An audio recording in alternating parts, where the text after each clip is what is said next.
Biography of Martin Luther King, Jr. Martin Luther King, Jr. was born on January 15, 1929.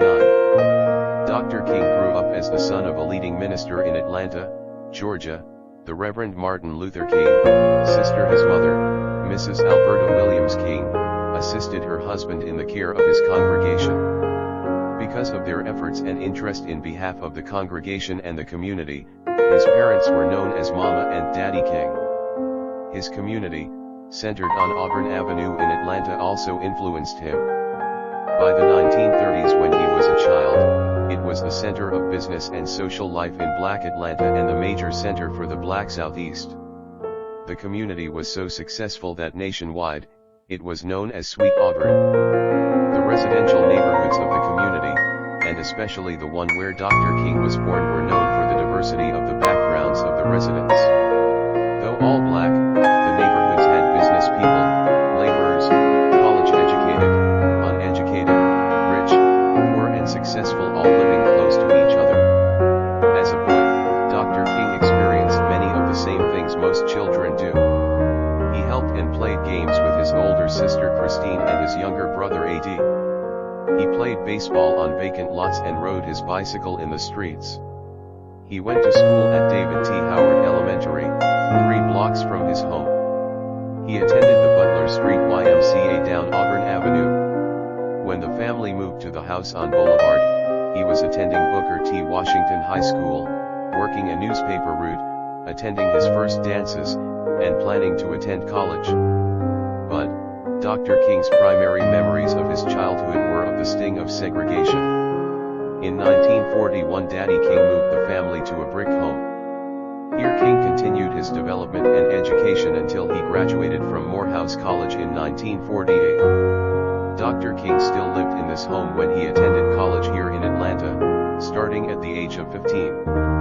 After graduation, he left for graduate work at Crozer Theological Seminary, then in Chester, Pennsylvania, now Colgate Rochester Divinity School / Bexley Hall / Crozer Theological Seminary in Rochester, New York, and at Boston University.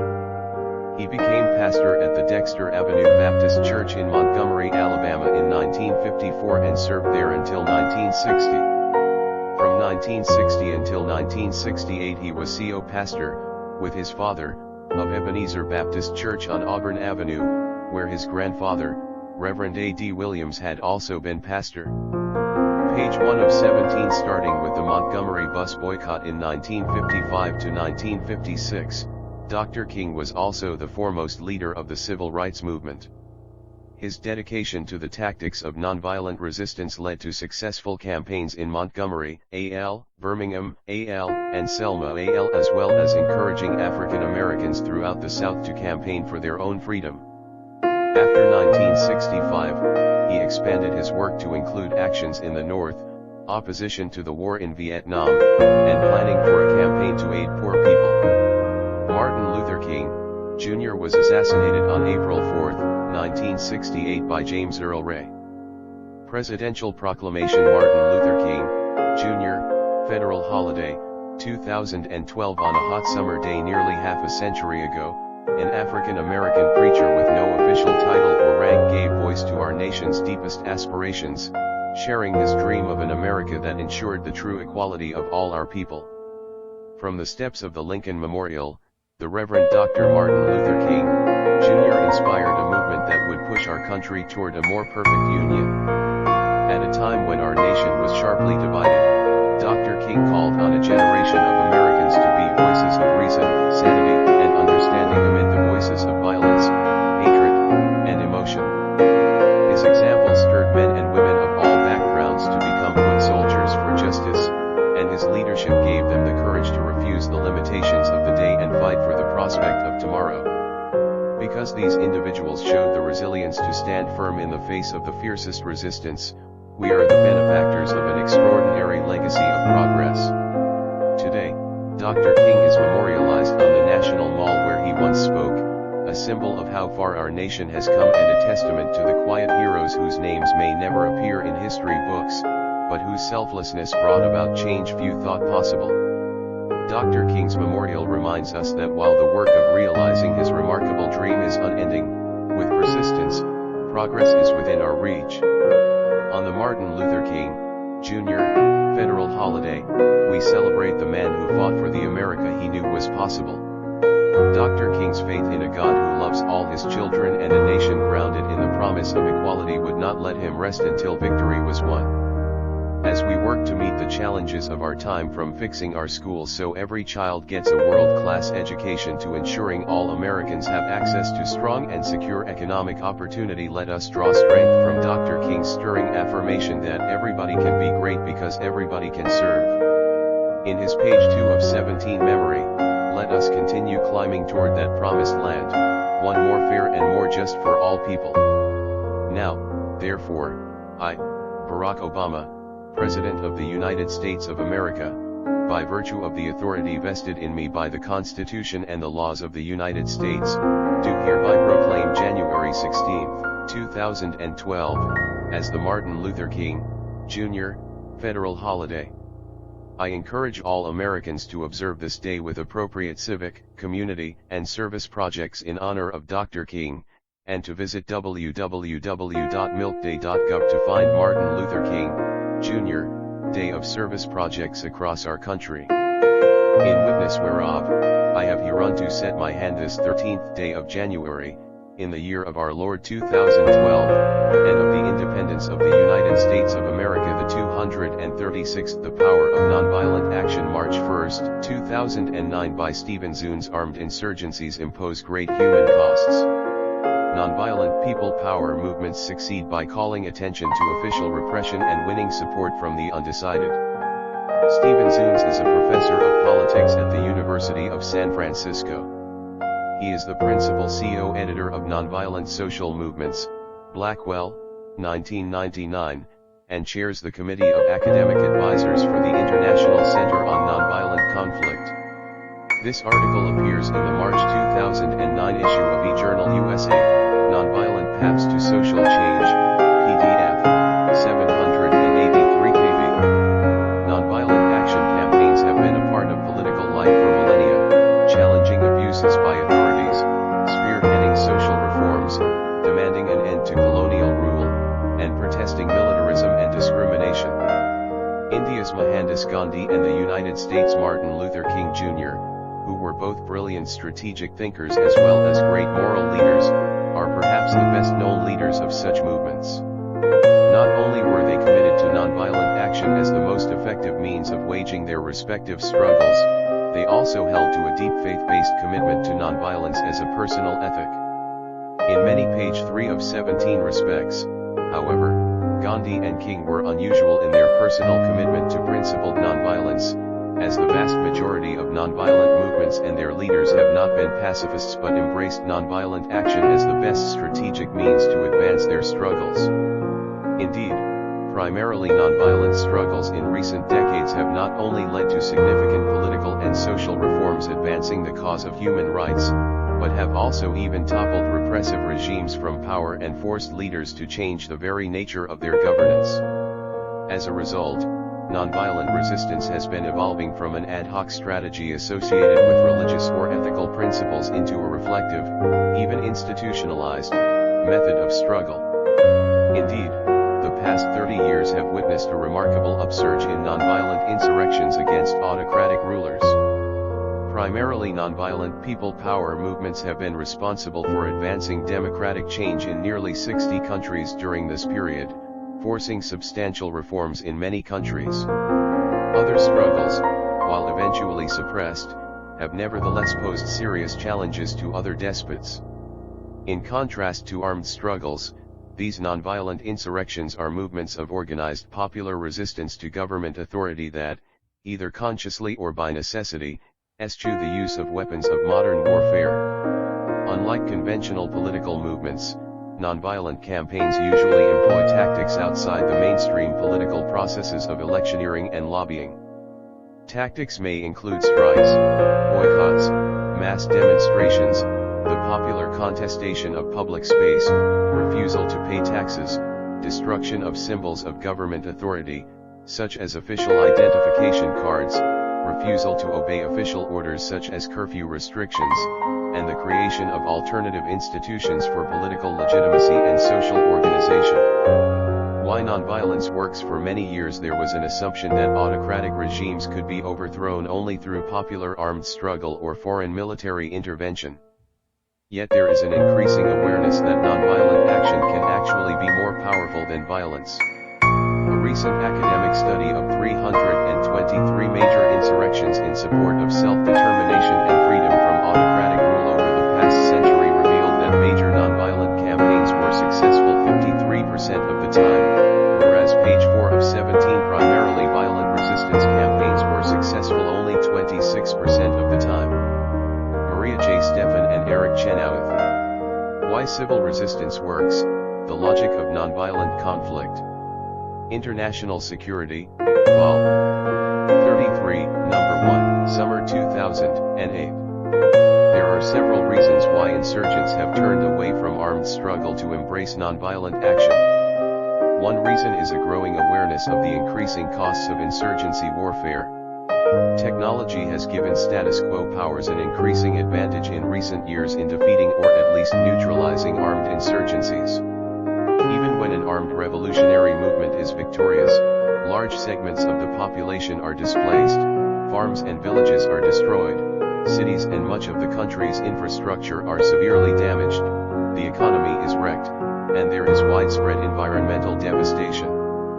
The net result is an increasing realization that the benefits of waging an armed insurrection may not be worth the costs. Another factor endorsing nonviolence is the tendency, once in power, for victorious armed movements against dictatorships to fail in establishing pluralistic, democratic, and independent political systems capable of supporting social and economic development and promoting human rights.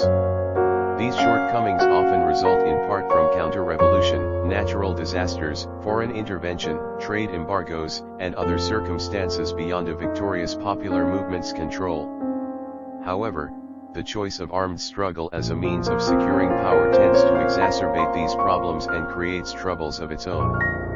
For one, armed struggle often promotes the ethos of a secret elite vanguard, downplaying democracy and showing less tolerance for pluralism. Often, disagreements that could be resolved peaceably in non-militarized institutions lead to bloody factional fighting.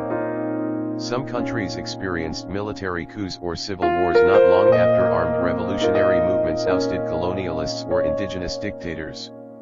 Others became overly dependent on foreign powers for weapons to keep them in power. There is also an increasing awareness that armed resistance tends to upset undecided elements of the population, who then seek security in the government. When facing a violent insurgency, a government can easily justify its repression. But force used against unarmed resistance movements usually creates greater sympathy for the government's opponents. Some have compared this phenomenon with the martial art of Aikido, in that the opposition movement leverages the power of page 5 of 17 state repression to advance the movement's ends. In addition, unarmed campaigns involve far more participants beyond the young able-bodied men normally found in the ranks of armed guerrillas, taking advantage of a popular movement's majority support. Resistance also encourages the creation of alternative institutions, which further undermine the repressive status quo and form the basis for a new independent and democratic order.